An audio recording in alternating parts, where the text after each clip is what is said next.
Are we live, Joe? We're live, Joe. Well, good time here at Quantum Miami. Yeah, man, we're having fun. And we got Juan here from Fantom, who's just rocking it over there. And she's so psyched to do this interview with you, buddy. Pleasure to meet you. Likewise. Thanks for joining us. Yeah, really excited to be here. Juan is the head of marketing at Fantom. How long have you been on? A little over a year now. Okay. It's like 10 years in blockchain. Yeah, dude, that's like crazy, especially in this chaos. Yeah. So first tell us a little bit about yourself, how you got into crypto, how long you've been in it, and how you ended up at Fantom. Sure. So first time I ever came across the concept of crypto, I mean, I think I'd heard about it just like everybody else in the news saying that Bitcoin was dead like 10 years ago. Right. But the first time I ever actually acquired any crypto was in around 2017. And that was through probably Robinhood. And I think I got like Dogecoin and maybe some Bitcoin. And to be honest with you, I had absolutely zero clue what it was. Yeah. I just viewed it as like analogous to a stock, except kind of nonsensical. Right. I think that's yeah. about 90% of the people in the United States or wherever else who say they know or own crypto. It's just, I bought it on Coinbase. Correct. Yeah. And I even I also remember I got like a few vaporware ICO tokens. Oh, nice. Yeah, so that was a really nice start to the whole experience. Love that yeah, space. yeah. You know what? Let me see if I can find a job in crypto. Exactly. But then what ended up happening was, I essentially deemed my investments to be worthless. Like I forgot about them, to be honest. I didn't even bother cashing out. Right. And then a couple years in, I had a friend he was the one who initially kind of like got me into this, and I held it against him because everyone's decisions are ours. But then he said, hey, maybe like you should look at this from another perspective, and he recommended the book The Bitcoin Standard to me by this guy's I think I'm pronouncing it Saifedean Ammous. Yep. A lot of the stuff that he wrote in that book I still think is important to this day. A lot of things I not agree with anymore, and especially like being in an alternative cryptocurrency. Right. Like I think he would probably say that I didn't get the right takeaway from the book. but that book was what. Yeah, you're supposed to become a maximalist. Yes, correct. But that book was what sort of set me on the path to viewing this more of as a movement and a long-term sort of philosophy, and to a certain extent, not to sound cultish, but a way of life. Yep. And I went from that to, I think it was like 20. Crypto years are very confusing. So like, was it maybe 2020 when there was DeFi summer and all that sort of stuff? Yep. And so there I got. I think the dopamine was very high for me, and especially kind of just being at home. I got involved with a lot of just like speculation and that sort of stuff. I think I started veering off the path I had been on originally with the Saifedean Ammous book. But then I think something clicked at some point, and not that I have anything against like the degen crypto world and the DeFi applications that service it, but I just realized if I'm going to be in this space, I want it to be for the long haul, and this is just not a sustainable thing to be dedicating my time and attention to. Yeah. So I started really researching it beyond that, looking at it from the lens of right now this is somewhat of a bubble and an echo chamber. What is this going to look like when it reaches a wider audience? What use for the population, the world, so it doesn't have access to traditional banking and financial services, which is a lot of the world. People I think in the West, especially in Europe and North America, don't realize how useful these applications can be for people in Africa, Latin America, Southeast Asia, where it's a life raft. It's not this meta game that we play, but it's really an alternative to survive. And that's also why you see things like stablecoin usage being so high in countries where their local currency has been devalued and is unreliable because of X, Y, or Z reasons. And again, like we were talking about this on the panel the other day, but it still requires a lot of technical know-how to be able to get on here. Yeah. So I'm really excited for when we get to the point in time where it's as easy as using any other application on your mobile phone to access these services for people around the world, not just in the Western developed world. And that's really what has most attracted me and kind of captivated my attention. That's awesome. So ended up at Fantom. Who did you have a connection in? Sorry about that. No. Yeah. So Fantom, I joined Fantom. Now we're in 2023. I joined Fantom at the end of 2021. Right. I met Simone Pomposi, who's the chief marketing officer of Fantom. Had him on a couple of times. Yeah. Okay. Yeah. Love Simone. Great boss too. Yeah. If you're listening, Simone, great boss. But I met him because I was actually working with a buddy who lives here in Miami, and he does a lot of music. He works with musicians. He's essentially an artist manager, some pretty big names. And I started thinking about, how could we use NFTs for musicians, for loyalty, for rewards, for concerts, that sort of thing. And I remember, I believe this is how I met Simone, because I know this was one of our first conversations. I sort of reached out to him, pitched it, had my friend on. We explored that. It never really went anywhere, but Simone and I continued chatting, and here I am today. So love it, man. yeah. Well, love it. I think you're killing it. So some folks said that for some reason the broadcast was chopped at the beginning. So do us a favor real quick. Just introduce yourself, your name, your title, what you do, that kind of stuff. And actually, let's talk about what your role is at Fantom, what you're in charge of. Because head of marketing can be really broad and also non-traditional in crypto. So yes. I think that'd be interesting. Absolutely. So my name's Juan Angel. I'm head of marketing here at Fantom. For those who missed it, I've been here for a little over a year and 2 months now, or a year and a month. And what I do as head of marketing is, so if you think about marketing the way we're structured, the first thing to keep in mind is we're a very lean team. So to the best of my knowledge, because we're so distributed, we have around 100 employees total. Right. But the majority of those are developers, Right. working on various different things. On the BD marketing side and operations, if you will, we have probably 10 to 15 people, depending on the day, give or take. And also some people come and go, and we have a lot of sort of part-time contributors who also do other things. But as head of marketing, I do wear a lot of different hats. So not just the marketing and doing things like this, right, evangelizing Fantom and bringing it to other people's attention, but also just internal operations of understanding the narrative, understanding go-to-market strategy. There's a lot of business development crossover where we're closely with Sam Harcourt, who is our director of business development, on talking to teams who are onboarding. Like you and I have had some conversations already with some other things you work on. But as head of marketing, I sit under Simone. Simone is basically looking at the bigger picture and the vision, and I'm, I guess, the operator, right? Helping bring that to fruition and execute it to the best of my ability. So yeah, a lot of different hats, but that's what I'm doing. Do you guys have at Fantom, is it? I got to believe it doesn't feel like a traditional corporation, but I also think you guys have spent a lot of time over the last year really trying to structure things within the organization, because projects like this, they start off, it's a bit of chaos, and then you end up like, oh, wait a minute, there's a lot of money here and a lot of money being bet here. So we should probably start structuring things. For you, is that a situation where you've got like an advertising budget, a PR budget, or is it more just on a per project basis? Is that how you guys do things? The latter. The latter. But what I'd say is, I've been in all sizes of institutions. I come from a software sales background, right. So into mainly mid-market and enterprise. And I've seen everything from I've been at a very early startup where there was basically no order whatsoever and it was chaos. I've been at a later stage startup where the red tape was everywhere and you basically couldn't brush your teeth without asking for somebody's approval. So I've seen it all. Fantom, I think we're developing more of a structure. We're a very flat organization. I think there's a lot of internal opposition to establishing hierarchy for various reasons. I think a lot of it comes from the ideology of open source and sort of anybody being able to contribute anytime to anything. Right. But as we're growing, we are putting in those sort of rails, if you will, to help people understand who they need to be working with within the organization to accomplish certain tasks. And yes, to your point, it's not like a traditional company where it's like marketing, here's your budget, devs, here's your budget, BD, here's your budget. It's much more of we have this initiative in the short term, which adds up to this next initiative in the midterm, which leads to the big picture. And we're kind of tackling those as we go. So That's how it's set up internally. Very cool. All right. So I will say that for me, from a brand perspective, there was a time over the last 6 months where I felt like Fantom was bleeding out. Yep. Lowering TVL. I think people and developers were starting to look elsewhere. Not that they were abandoning Fantom, but I think they were like hedging their bets. Mhm. You know what I mean? I think everyone always felt like the technology was superior and strong, and I've always been a bit of a fanboy, but I was thinking, okay, well, let's see what happens. And over the last 4 weeks, Mhm. 6 weeks maybe, there's been a reset.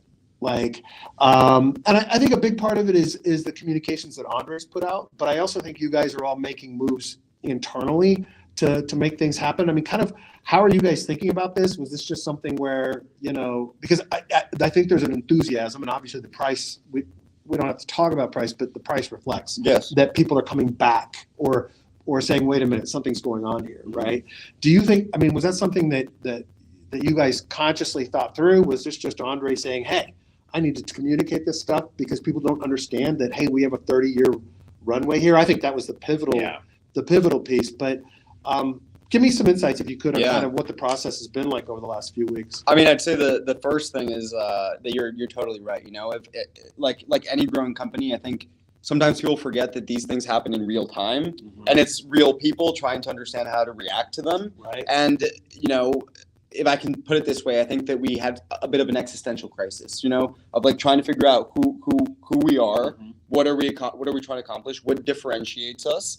The technology was always there, but you have to be able to explicate that to people. That's right. and help them understand why it's different, what advantages it offers.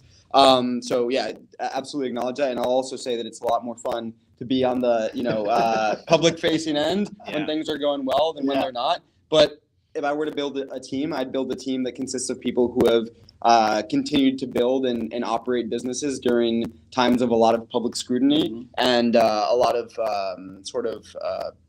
doubt. Been under fire. Yeah, been under fire. Yeah. But to the secondary point, part of what Andres is trying to do in coming back is make two things clear. One, an integral part of Fantom's growth, Right. And its development, but also that as we've discussed on stage as well, what we're trying to do is move this process towards decentralization.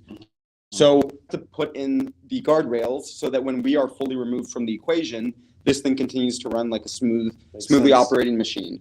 And so part of what he's trying to strike the balance of is show leadership on one hand, but also show like I'm not a messiah or a god that you need to worship, because I need to feel that this technology will continue to persist even if I'm gone for whatever reason, Right. as we all are, right? Sure. Like that's what we're trying to accomplish. And of course, you can't jump from 0 to 60 with decentralization because a lot of things can go wrong. Right. That's why we have gradual processes in place and why we're rolling out these initiatives. But that is the end goal. And to your comment about price, I never ever talk about price because I think it attracts the wrong crowd for the most part. And I'm also not. Yeah, you don't want any more Joes. I have more Joes. No, there's very different crowds when we talk about price, and also there's a variety of factors why I never do. Also because I don't understand price action. Yeah. But what I will say is that we view it as lagging indicator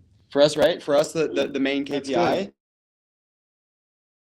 The main KPI is on-chain transactions and users' willingness to pay for the gas to perform that transaction. Sure. So yeah, I think I you covered it. Yeah, that's Yeah, you awesome. covered it. You covered it. Well, no, I love the going concern angle because you see that, we do early stage companies in the tech sector. I always talk to the founders and I'm like, if you took a 2-week vacation, what would happen to the company? Yeah. And so you want to scale some infrastructure in there so that way it still runs when you're gone. And particularly for Andre, in that concept of like not wanting to be sort of the cult leader, that's really smart of him because, he does, when he touches stuff, he does get a lot of attention. But I like the message that he's putting out now, which is that going concern message, which is it's not all about me. Yep. I'm here, but there's also another 95 people. Well, So that's the very irony clever. for me is, last year when he did the exit, I was really highly critical of the way he communicated that, and I think it did some harm. But I've also been willing to applaud him for amazing communication over the last several weeks, right? And I think it's exactly the right kind of communication. So I'm excited to see kind of that flip for me into it, and I'm excited about kind of what's going on. And I think one of the things you touched on a minute ago was people kind of have been thinking of Fantom as just this another L layer one, right? Mm-hmm. It's fast, it's cheap, it's great, whatever, right? But I think what you guys, from a marketing perspective, what you and Simone and the team have been doing has been focusing on kind of the messaging around the fact that this is theoretically a superior technology, Mm-hmm. right? So finality of transactions. One of the angles I've been really fascinated with here in the conversations, and I don't know if this is a coordinated effort or not, is why do you need L2s when you've got an L1 that does everything that this does, right? You don't need L2s, you don't need subnets, you don't need any of that because you have the speed and power and capability of this network that all of those things try to solve on networks that don't have that. And is that something you guys have really been thinking about and trying to message out to people? Yeah, absolutely. I mean, from a technological perspective, the main focus is on increasing throughput for the layer one, right? Phantom Opera. And there'll be more on stage talking about that later. But yeah, the idea is that we want to keep a couple things, right? One is total interoperability and composability. So knowing that you have shared users, liquidity, and security across the ecosystem when you deploy an application on Phantom. And what that also means is that we're accruing all those fees to the validators for Phantom. And as you've probably noticed, we're trying to put in initiatives in place where the way that we incentivize growth and usage of the network is not through inflationary means, but rather through real revenue accrued through fees and then redistributed back into the network. Right. So like Phantom's inflation next year will be under 2%, which is, I think the Fed, as someone said, the Fed would love to get there. Yeah, exactly. But in comparison to a lot of other blockchains, like that's just not the case, right? And so the idea is that if we can accrue a value back to the network, back to the validators and the delegators who stake their Phantom, two different validator nodes, and we can get all this activity to happen on Phantom, on the mainnet, on Phantom Opera, then we're going to really create a rich ecosystem where, again, going back to some of the things I've talked about before on other podcasts as well, it's this idea of the long tail, right? Like people are looking for what's the big hit? What's the Amazon? What's the Nike that you're going to onboard? What's this and that? But there's a book that I'm fascinated by. I forget the author's name, but it's called The Long Tail. Chris Anderson, I forget. Don't I'll put it in the show notes. Okay. I'll put it in the show The notes. long tail, and he really explores, how all these different marketplaces have captured the long tail, where there's basically this infinite amount of niches, each niche with its own head, meaning the hits with the most amount of users, and its own long tail. And that's what Amazon has done successfully with book distribution at the beginning. It's what eBay did successfully. It's what a plethora of different successful technology companies have done.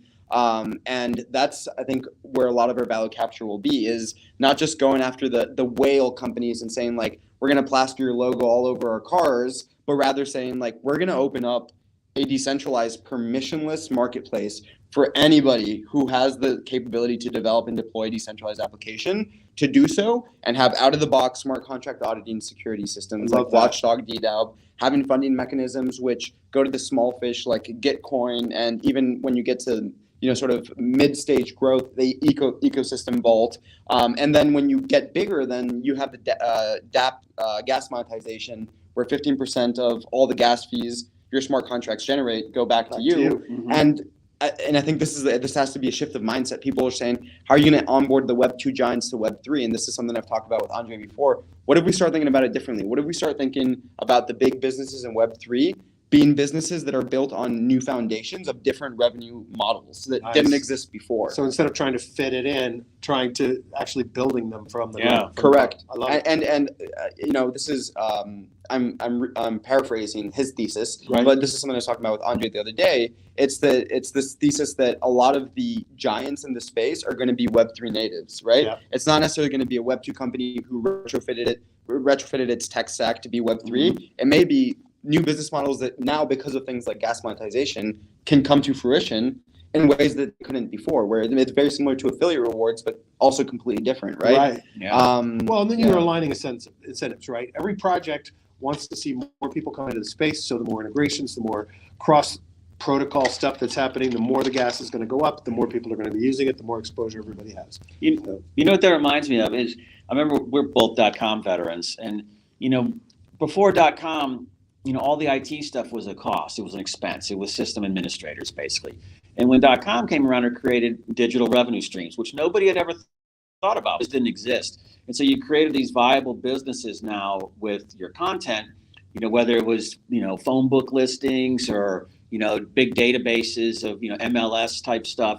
You created new revenue streams from that data. And it sounds like you guys are kind of doing this thing because now you've created all these new revenue streams for the clients or the protocols that deploy that they didn't have before, or they don't get on other chains. And I think that's a pretty brilliant move myself. That's smart, really smart. One of the things you just talked about, you brought up, and I don't think has gotten enough hype yet, and that is the deployment of Watchdog on the network. Can you kind of tell people about that and how it helps to make it more secure and helps protocols to solve some of their security problems or issues with their code? Yeah, sure. So Watchdog, which is DDAUB, is the security auditing firm behind it. It's one of their products. They also have Contract Library deployed on Fantom. I'll just to not get too into the weeds of the technical side, especially because I'll butcher it. I'll sort of suggest or describe what it does. But any contract that has 10 million in TVL automatically has DDAUB monitoring their smart contracts. Nice. But anybody who deploys on Fantom, this is where the scalability is a bottleneck and where we're figuring out ways to do it. We can't just give every service to any person who deploys a smart contract, right? Sure. Which requires some human intervention, meeting with people, of course, navigating the issues with, yes, we understand anonymity, but also we have to take into consideration the risks of not promoting, but giving you a platform to talk about your product and giving you these solutions. But realistically, if you're a legitimate project, you can apply for DDAUB. You don't have to have 10 million TVL. You could be a smaller team, and that's precisely where I think the main advantage comes in. Teams with TVL probably already have a lot of audits going on, and they're able and willing to pay for them. They also have the in-house developer manpower to sort of help scale out their security audit systems. But with something like DDAUB, you could come in and go, again, not to beat a dead horse, but if you're talking about the long tail, like say you're an application, right, where you serve 100 users who are highly dedicated users, high lifetime value, very sticky product for those users, and you don't have ambitions to become the next Jeff Bezos, right? Right. What if this is what you want to do, like the equivalent to running a small business like a pastry shop or a coffee shop? You don't have to go to VC to raise money to do this, right? DDAUB offers these kinds of projects and developers and solopreneurs the opportunity to leverage some of the technology that would only be available to teams with VC backing, with large technical resources. And really what we're sort of trying to do here is democratize the path to entry so that you can reach that select long tail, your niche of your audience that you service for a very particular need easily, right? Without having to ask for permission, without having to raise money to do so. And when you add up all of these long tail niches that each serve for the very particular audience, that's a lot of users, right? Yeah.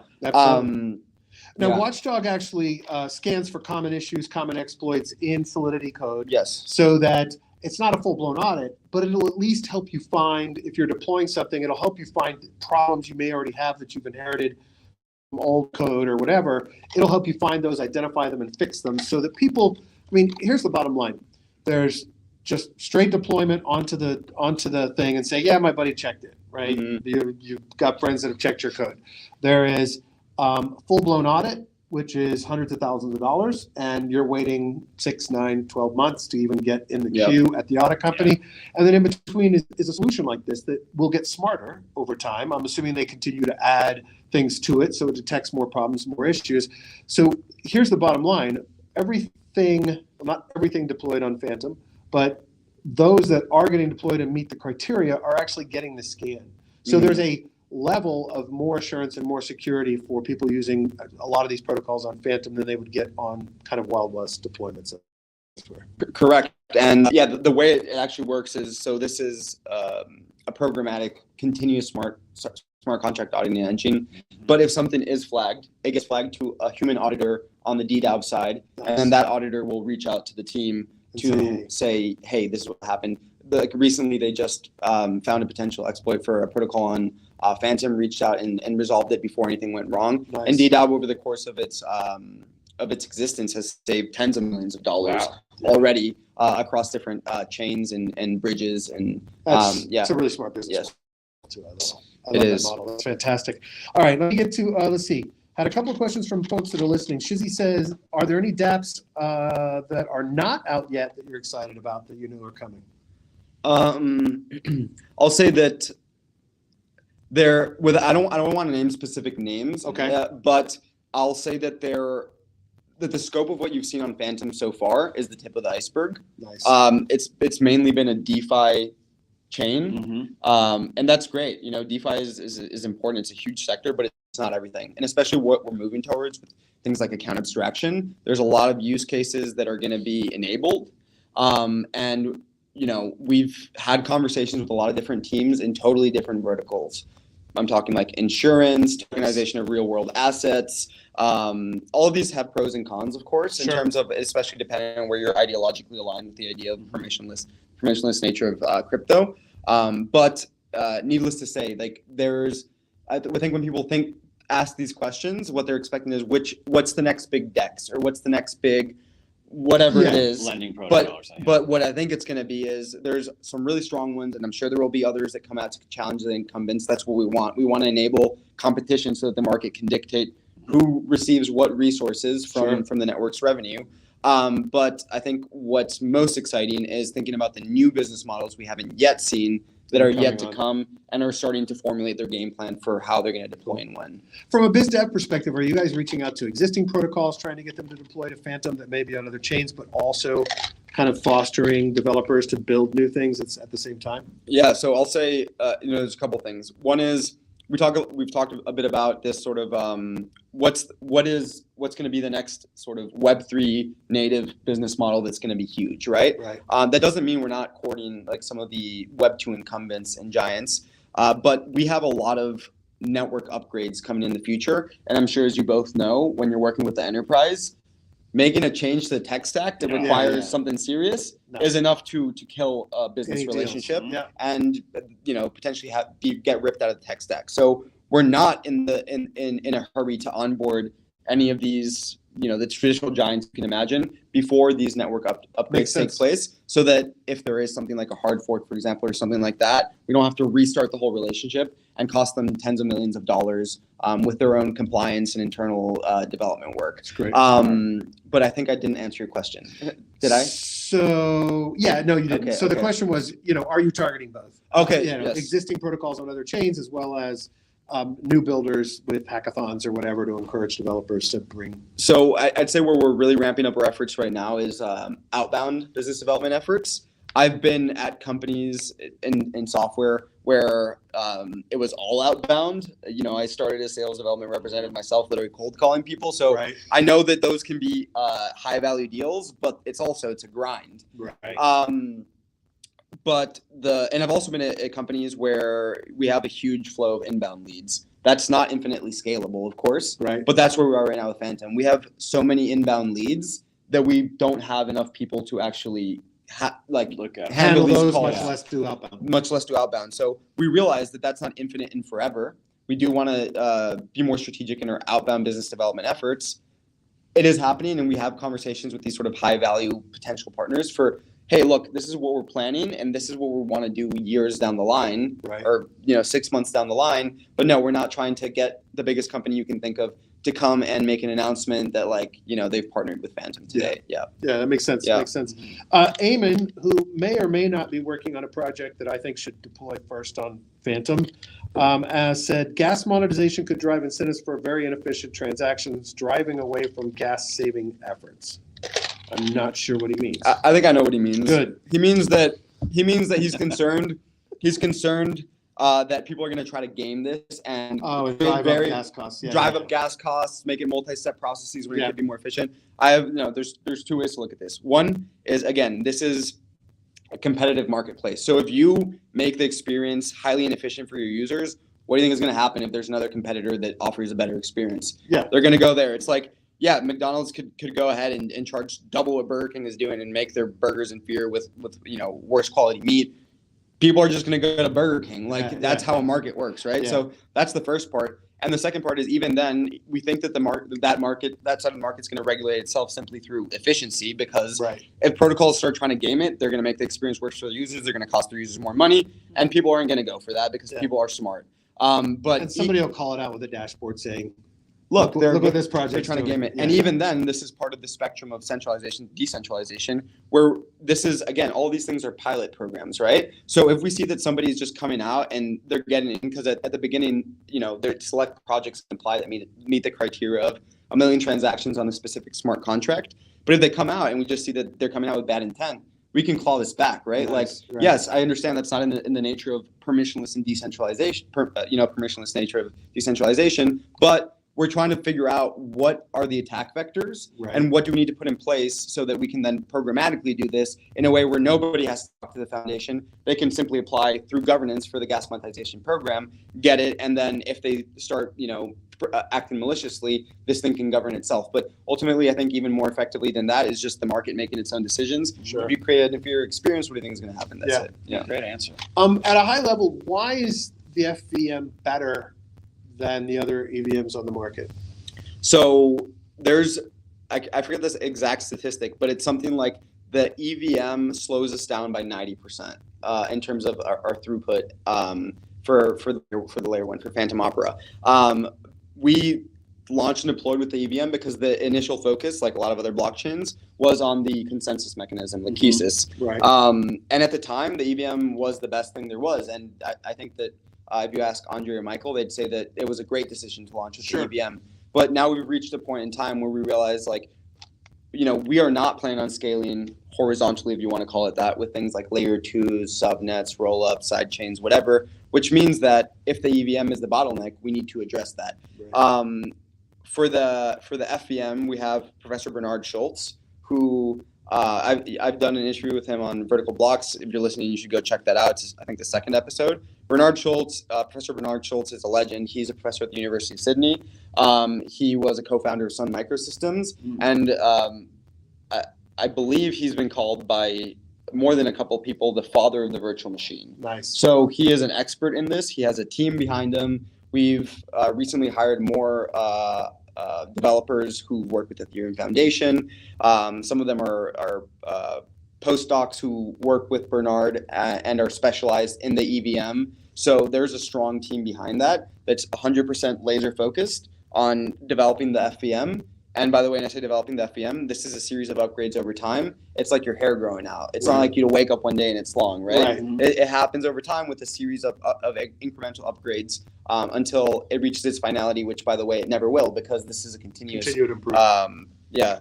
So the idea, though, is that developers will be able to write to the FVM to improve the performance of their protocols, as opposed to how it would function using just the EVM. Is that the general idea? For developers, nothing will change. So it'll still be the same operating. Same operating. Nothing will change in the Solidity and Viper compatible. Cool.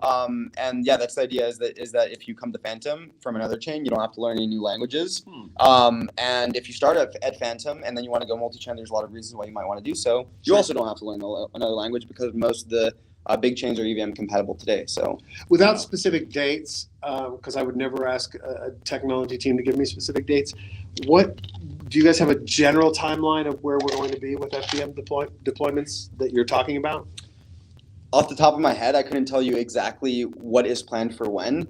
All I can tell you is that we're trying to be more vocal about what is going on with the research, while also being more guarded. And what I mean by that is this is I think a strategic move. It's somewhat unusual for our space, because everything we do is open source, but we are going to patent the Phantom virtual machine. Oh, very interesting. Because we see it as a competitive advantage. And, with the work that we're putting into it and the caliber of the talent that we've recruited to work on it, which is world renowned. Like, again, Bernard Schultz, just to give you a little bit more context, he's also the creator of a programming language called Souffle, Sure. which is used by thousands of Oracle developers across the world.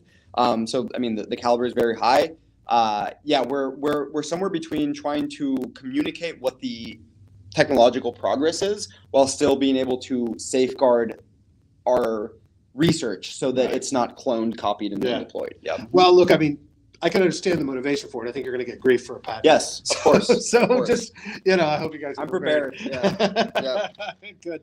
Let me see, make sure there were no more questions from live right now. Amos said This FEM is the most exciting aspect of Fantom. Love this push for getting to an efficient EVM. Will it require having bespoke coding methods? No, we already talked about that.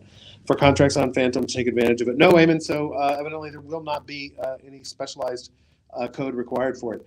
All right, I don't want to take up too much more of your time, but I did have some questions from folks on Twitter. Cool. I think we've covered most of this, but he said somebody said, how does the Fantom Foundation plan to increase adoption and usage amongst Web 2 businesses and consumers? I mean, we kind of talked about what you guys are doing with that. You recently hired a number of candidates to the marketing team. What are all the overall goals of the marketing team, micro and macro? I mean, are there specific KPI numbers? User base, user counts, or anything like that? So what's the whole question? The whole question is what are the goals? What are the overall goals of the marketing team, micro and macro? I mean, so macro is increase the amount of on-chain transactions. That's our main KPI for absolutely everything. What's the micro in the process of getting there? Onboarding as many developers as possible. So that's your primary target strategically right now. Get developers in the door, because that drives users eventually anyway when they deploy. Yeah, I think sometimes people look at Fantom, and because of the nature of how retail-driven and speculation-based crypto has been in general across the board, people think that blockchain companies are all in the business of B2C marketing to the end consumer. Right. But we're not. We're B2B, and B2B can mean B to a solopreneur, right? Sure. But we're a marketplace. None of our messaging is catered towards retail. Any retail that listens to it is just a passionate observer and follower of the technology. So 100% of our efforts are all based on attracting developers. We're communicating to developers. And again, this is an example I give all the time. But for example, if you have like a Spotify, right? And you get a really push notification that says like, Joe, you might like this artist recommended for you. And it's correct, and you like the artist, and you might say, wow, Spotify's algorithm is on fire. What you don't think to yourself is, wow, I wonder who their push notification provider is. Like, that's amazing. Like, I'm going to go follow them on Twitter, right?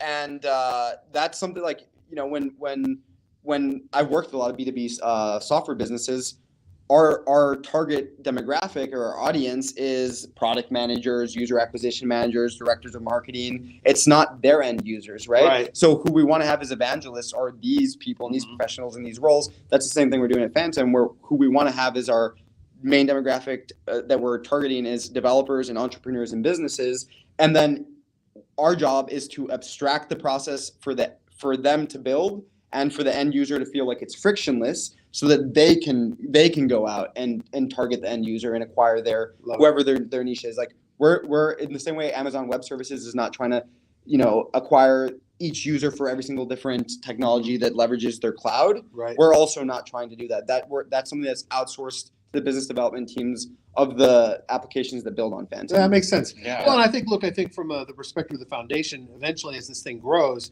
you guys can start implementing educational programs to help, the guys who are just 100% developers who are never going to figure out how to strategically market it, right?